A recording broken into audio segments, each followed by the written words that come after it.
Christian Eder, I'm at congatec. I'm responsible for product marketing. I'm the director of product marketing, and I'm also very much involved into COM-HPC. That's what we talk about today. At congatec, we're a specialist in computer modules, which means making complete computer systems on a module, which then is integrated onto a carrier board. Just like you see here, that's the computer modules. It's a complete heart of a PC, let's say, or in this case, even a server. And everything which is application specific is implemented on a customized carrier board, which we might do, or most of the time our customers create it, and we support them. COM-HPC is just much faster. You get much more interfaces, and that comes from the connector itself. Because between the module and the carrier board is a connector, which is a bottleneck on previous or on COM-Express, for example. COM-Express only has 440 pins. COM-HPC has 800 pins, almost double the amount of interfaces.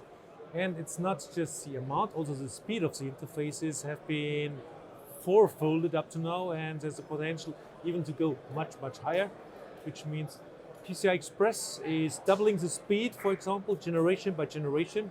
On COM-Express, we're limited to generation 3. On COM-HPC, we already have products on generation 5, 4 times the speed, and it's ready for generation 6. Of course, no products yet, but it's future-proof. Of course, if you have COM-Express solution today, and you're happy with the performance and the amount of interfaces, it's perfect. COM-Express will be maintained for ages. So I have no doubts about that.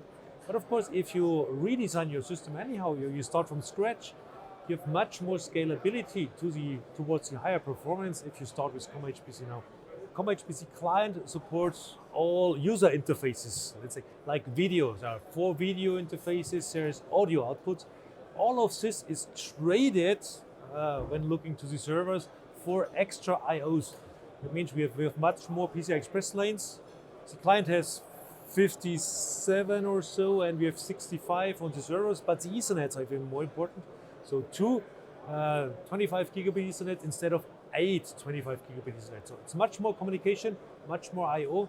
Server-like, you don't need a screen for a server. It's headless, and that's the main differentiation.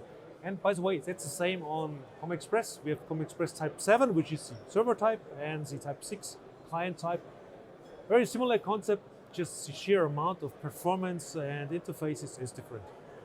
Of course, the COM-D is a headless system, so that's predominant, of course, for by the way, that's this one, for a server. So we don't have a display interface on there. Maybe of course, you can create one extra, but makes, let's say, no sense. This chip is, the COM-D is for servers only. That's what it's meant for. On the other hand, the 12th generation, of course, has a rich interface, a very strong GPU, very strong graphics, also the support for USB 4. That's a great platform, highest performance core you can get. With the S version, the socketed version on the size C, sorry for that. It's the largest client size.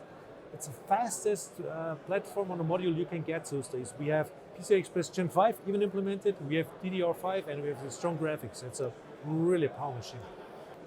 Because generation by generation, Intel did improve the performance, and as I absolutely prove their, let's say, reliability and their commitment to the embedded markets.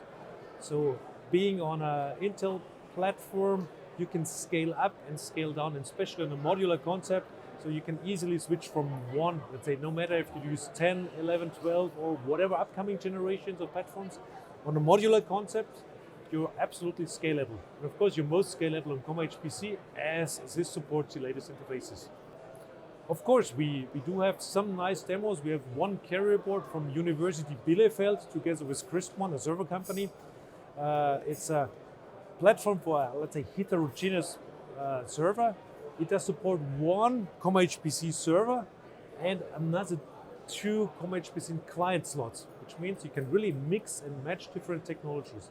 In COM-HPC, you might also just use an FPGA, which is also possible as a COM-HPC card. Use this as an accelerator for your AI applications, and use the Intel COM-D, for example, to manage all this traffic, to manage the communication. That's a very good case. Also, we have here another server case of application. Everything is possible, even passive cooled. Very unusual for the server or the the data center guys, big fans, a lot of climate things. It's possible to make the server, let's say, an edge device these days. That's a perfect example, by the way.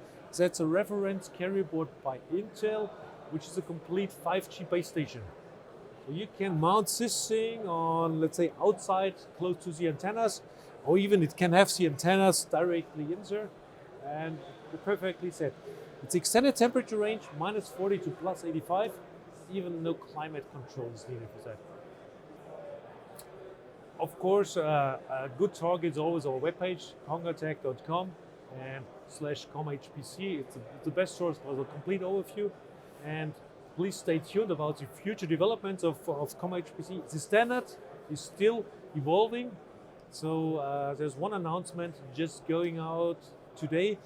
It's a plan to create an even smaller size than the size A, which is 95 by 120. We generate a mini size which is only 60 by 95 millimeters in order to enable mobile and low power applications as well, featuring this high performance IOs.